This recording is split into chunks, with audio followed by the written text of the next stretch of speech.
What's goody, what's poppin', y'all? Welcome back. Today we at U-Pull again because I made a mistake. The EK I think they're called composition arms, the parts that go into the lower control arms, they do not fit correctly enough to where you can use those. You have to get the EG.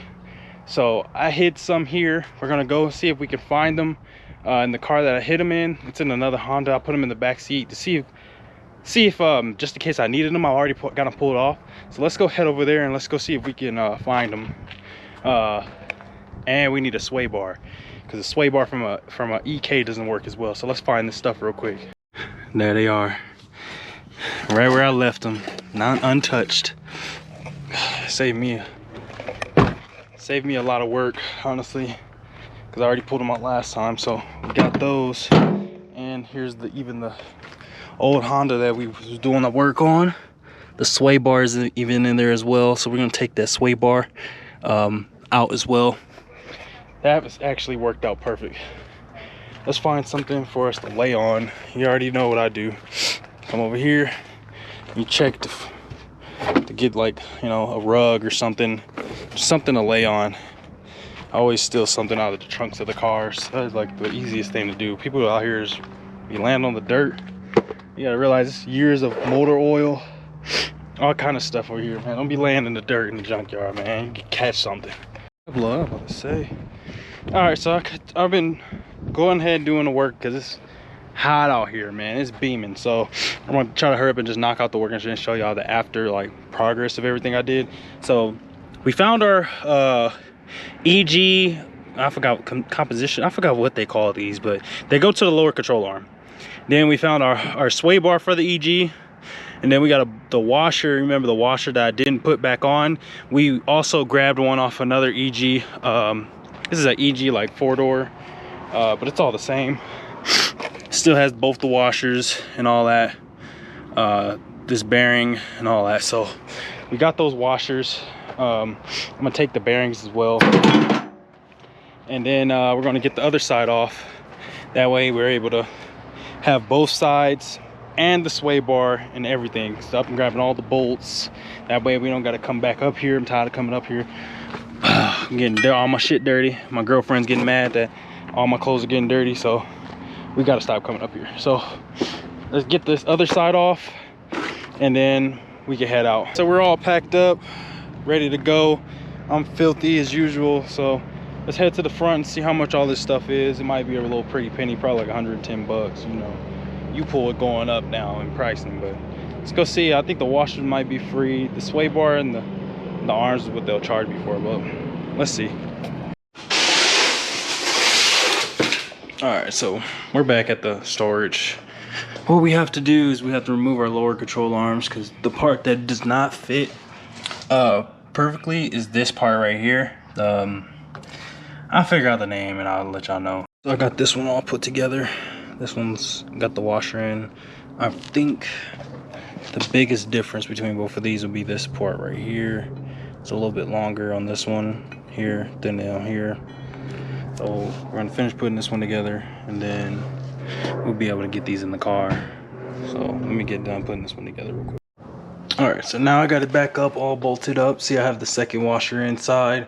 As you can see, the arm sits up proper now. It does not dangle like that one over there. Before, when we didn't have the washer, they dangled and they was loose. Yeah, so my boy Derek told me that it gets sketchy if you don't have the second washer, to go get these and put the second washer in. So now everything aligns, all the holes up here align because of this part. I don't know if it's like, they look the same, but this one's a little bit shorter around these areas. So everything just fits perfect. So let's get that second one in, and then we can do a little bit of Honda work around here. Or get the sway bar in, I'm sorry. And then we can do some Honda work. Money, man, this stuff is stiff now. He saw my YouTube video and he saw how loose it was. And he was like, nah, man, that can get sketchy. Let's put that washer back. So we went and got these from U-Pull, cleaned them up, put the washers back in here. So now we're gonna install the sway bar. All right, guys. So as you can see, I got the sway bar all bolted up. Does not hit like my last sway bar was doing, like the EK. EK was hitting back here, but it's all bolted up here and here.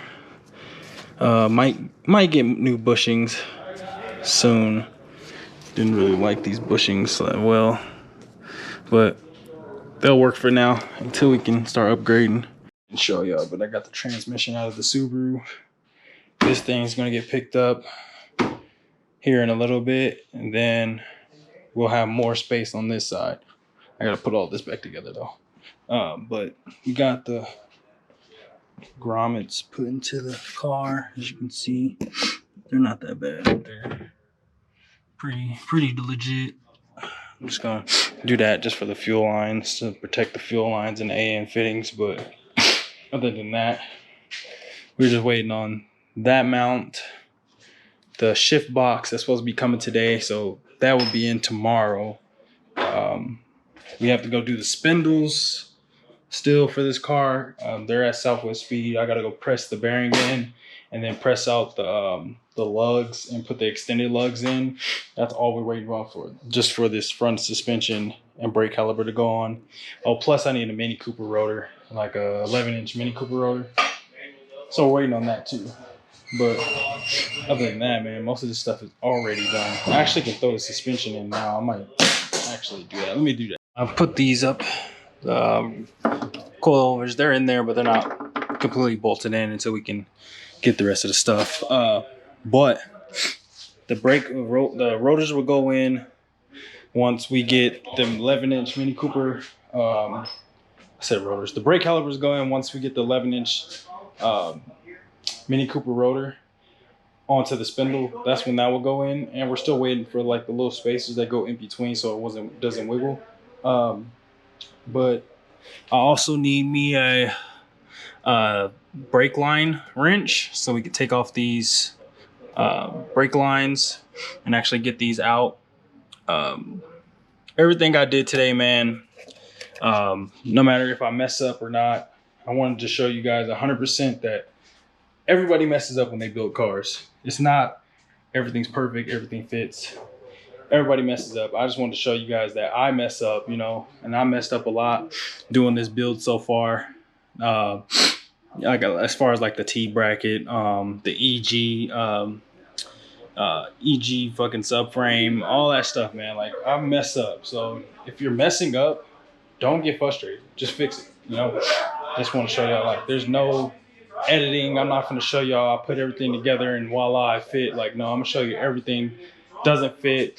Like these mounts, I had to drill out the holes and make sure everything was like, you know, a little bit bigger.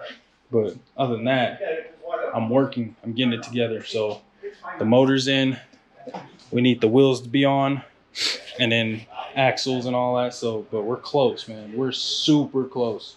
I'm gonna do a little bit more, like getting the A-arms on, but I'm gonna do that off camera.